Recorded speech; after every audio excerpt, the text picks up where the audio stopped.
Hey everybody! Today's video is going to be about what to cut, what not to cut, and how to cut it.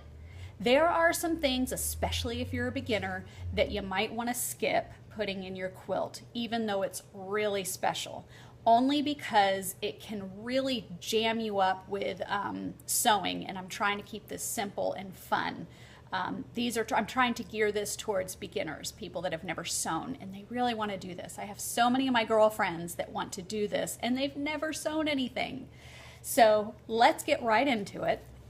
First off, swimsuit material, nylon, stretchy fabrics, this type of stuff, don't put it in your quilt. It'll drive you crazy. It's difficult. It's just difficult to sew, especially if you're starting out. And there is this kind of, not really an applique, but just a little rubber something rather on here. And it's just part of the design. And that loves to get jammed right under your foot on your sewing machine, right under the needle.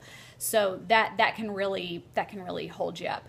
Also, zippers. This is like the prime example of what not to sew. I've got three things. Zippers. If I were to take this out and make my cut here, I would still have this plastic zipper kind of poking out at me, and it would probably drive me nuts. Not to mention you don't want it against a toddler's skin or a kid's skin, especially a baby. So skip the zipper. Even if it's adorable, skip the zipper. Another thing, this is probably going to be worse than those, buttons. There are ways to get around all of this, but just to keep it simple, again, don't do anything with buttons, because if you have a seam that's coming right along here in your sewing machine and you have to get around that button, it's just going to hold you up, and I want this to be fun for you. I was looking at this particular outfit because I'm thinking, well, if I can't use this side, take a look. The back has a pocket. So I will keep this in my pile of things to cut because it has the design or the print. It has, you know, the article of clothing that has meaning. I'm just taking it from a different spot. So by all means, check out your items. You might have something like that that you weren't thinking of. So that's what not to cut. Also, I would stay away from like sweaters, crocheted, anything like that, because that also can really jam up your needle when you get to sewing on the machine. What you can do is receiving blankets, crib sheets, the little dust ruffle or skirt that goes around your crib, any kind of clothing, any kind of onesie, anything like that. Just try to stay away from button zippers and the other couple things that I showed you. That's pretty much it as far as what to cut and what not to cut. Now I'm going to show you how. This is just an example of things you have around your house that you may not have thought of that you can use. So you know the blocks I'm going to be showing you are all 6-inch squared. So this is 6 inches across, 6 inches down, and it's a square, obviously. So I'm using a piece of cardboard. Cut out a piece of cardboard, make it 6 inches by 6 inches, and bang, you've got a template that you can use on top of your onesie. You draw an outline, you cut it out. Simple as that. I will say that depending on how much clothing you're going to be cutting up and using this for an outline, this can get a little jagged over time.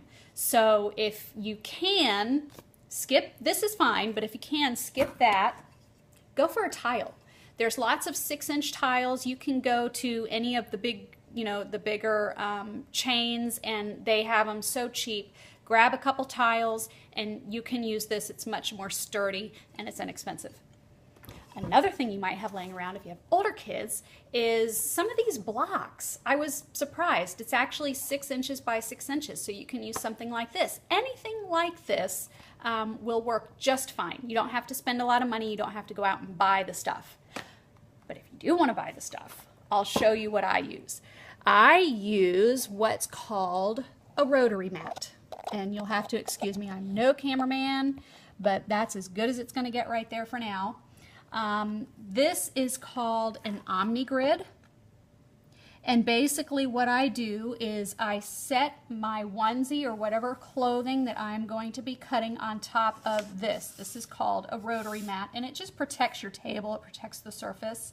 And it's really great because it has a grid on it. It's got, you know, in inches, and I put this on top. What's nice about this idea is that I can see that graphic right through the plastic, and I know it's going to be centered. I can do that with this. I don't want to completely turn you off from using a block or a tile. It's just you're going to have to take a little more time to make sure that it's centered. That's all. What I do once I have this all lined up is I use what's called a rotary cutter. This is a rotary cutter by a company called Olfa. It's O-L, F as in Frank, A, and it has this really great feature on it. Watch my thumb down here. You pull this away and the blade is exposed. It has a blade cover, which is just an extra layer of protection if you have little ones. Or if you're clumsy like me. I tend to grab things and I'm not thinking about it. I just cut myself with a knife today. So by all means, we all want to stay safe. But yeah, that's just another feature that you can use so the blade's not exposed. As you can see, there are lots of ways to do this. You can spend a lot, you can spend a little. If this is your first project and you're not quite sure if you're going to do something like this ever again and you're borrowing a sewing machine, don't go out and spend a lot of money on rotary mats and tools and things like that. I will say you're gonna need a pair of awesome fabric scissors, because when you're doing all those cuts, the last thing you want to be doing is, you know, getting some flimsy pair of scissors that don't work. It'll just frustrate you. So get a nice good pair of scissors. A lot of the fabric stores and quilting stores, they will have sales on this stuff and they'll have coupons, so you can save money that way too. I hope this was helpful. It's just informative. I'm just trying to get you guys thinking about how you want to make your quilt, and trust me, before you know it, we'll be sitting down at the sewing machine and getting all this stuff sewn up and quilted. So hope that helps. Talk to you soon.